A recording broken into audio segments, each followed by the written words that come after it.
Se a Torá é uma só, por que tantas opiniões diferentes? Será o famoso ódio do bem?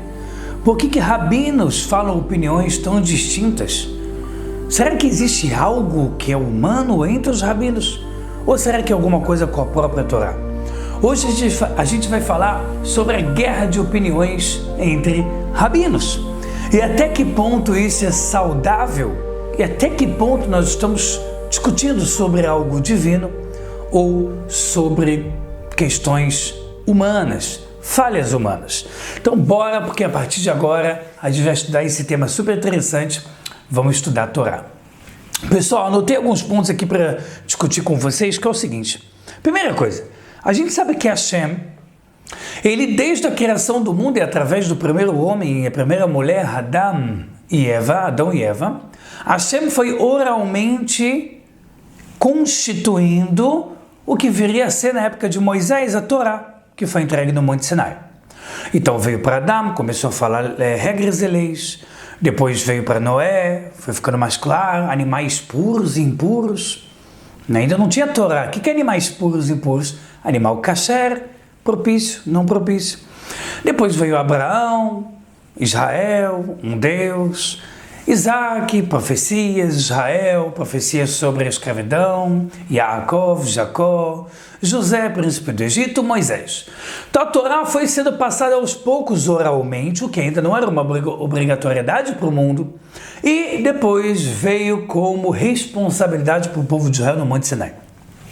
Em média 3.300 anos atrás. A Torá que nós lemos hoje é exatamente a mesma de antigamente. O próprio Maimônides, na época de 950 anos atrás, foi levado a ele um livro da Torá que foi encontrado na Síria, 1000 e poucos anos atrás, na época dele.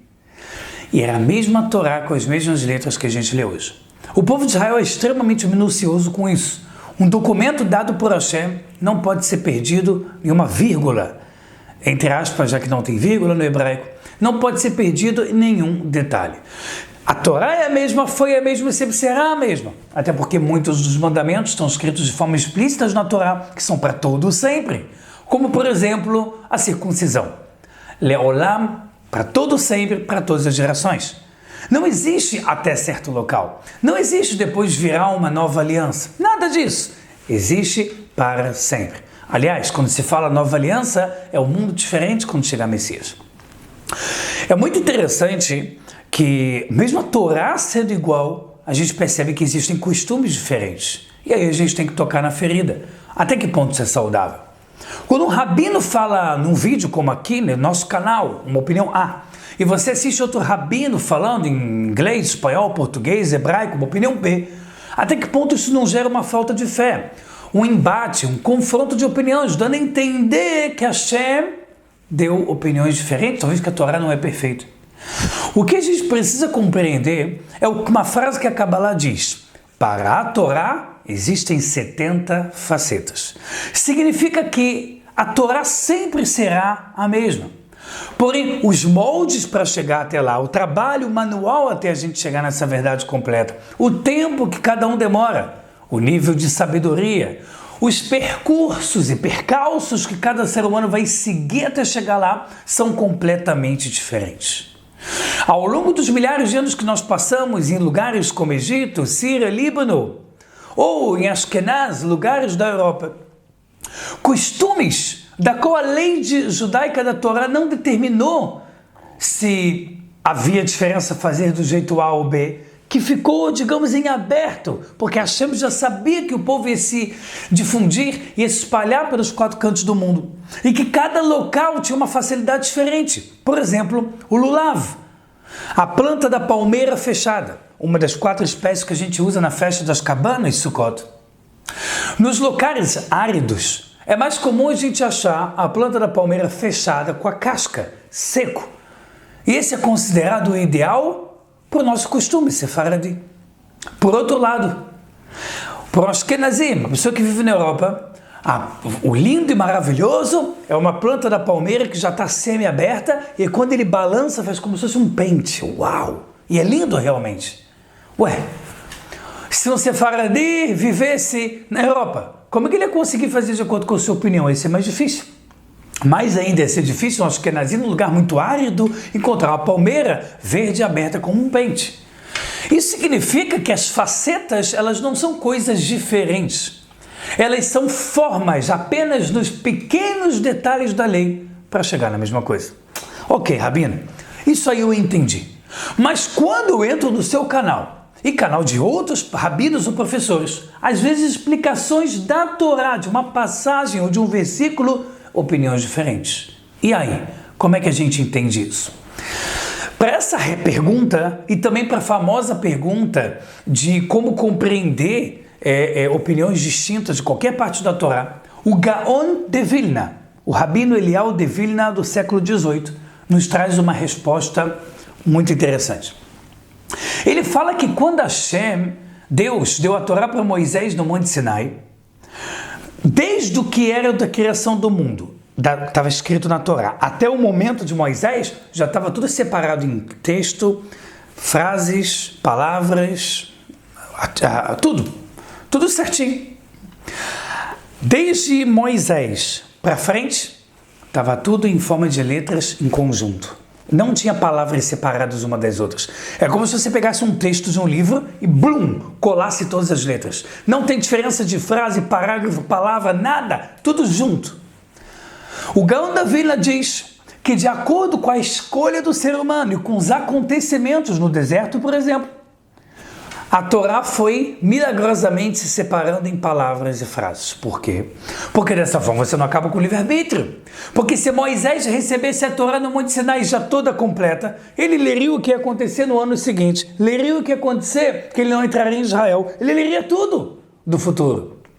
Porém não.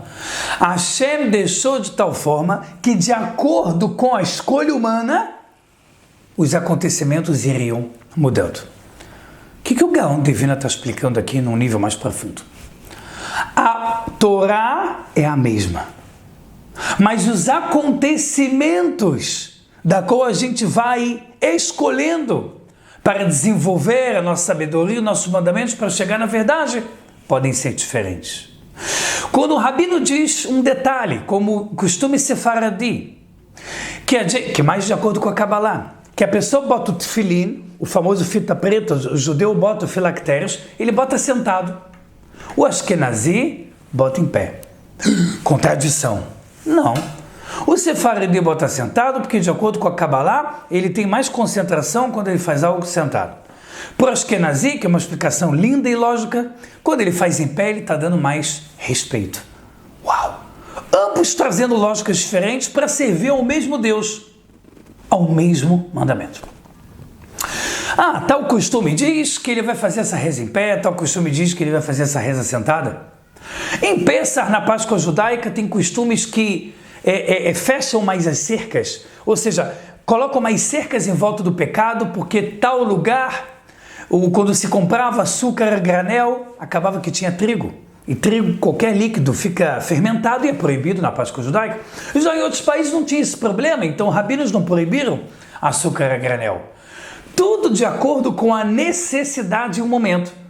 Foram cerceadas certos pecados através de leis rabínicas. As leis rabínicas vêm de várias passagens da Torá, por exemplo, na porção semanal do nosso Pentateuco, Shoftim, juízes, que a Torá fala que vocês terão para vocês juízes e policiais. Policial aqui, a ideia não é PM, não é rota, não é BOP. A ideia aqui são pessoas que vão estar olhando se o mundo vai estar, Israel vai estar cumprindo a Torá e ajudando as pessoas a cumprir da forma certa. Juízes vão estar dizendo como fazer da forma certa e até vão fazer decretos de acordo com a necessidade. E é por isso que a gente fala no Salmo, inclusive no começo de cada mês judaico, a gente fala em hebraico, Hashamayim, Shamayim la Hashem. O céu é de Hashem.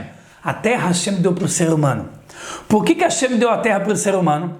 Ele deu, na verdade, a possibilidade do ser humano fazer ponderações de acordo com a necessidade atual ou a longo prazo, para que a gente possa cumprir a mesma Torá.